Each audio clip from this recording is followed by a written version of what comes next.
A man wearing a giant shoe walked up to Bart. He was about to use the shoe to kick Bart's butt as punishment. At the critical moment, Homer broke free, grabbed the man's shoe, and took it away. He not only used it to block the attacks from the crowd around them, but even put on the shoe and held the Australian Prime Minister hostage. No, boy! Put back to the embassy! Back to American soil!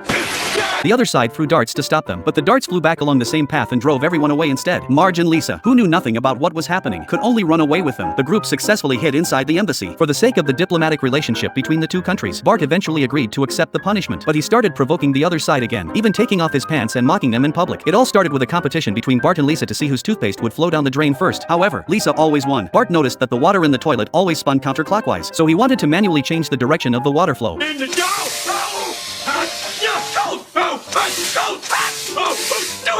In the end, Marge was the one who stopped Bart. Lisa explained the scientific principle to Bart. The direction of water rotation is opposite between the northern and southern hemispheres. Only water in the southern hemisphere rotates clockwise. To verify whether it was true, Bart called an Antarctic research station to ask, but although the workers wanted to help, they were unable to do anything. So Bart randomly picked a phone number from a southern hemisphere country and called it. The person who answered was an innocent Australian boy, who quickly ran to check the direction of the water flow in his own drain. Soon, the boy told Bart that the water flowed clockwise, but Bart still doubted the result. So he asked the boy to check the direction of the water flow at his neighbor's house. The boy immediately rode his bike out, and Bart did not receive an answer until late at night. 3 weeks later, Homer received an astronomical long-distance phone bill. Disputed zone? Who called all these weird places? Quiet, it might be you, I can't remember. No, I'm gonna ask Marge. No, why embarrass us both? Just write a check and I'll release some more endorphins.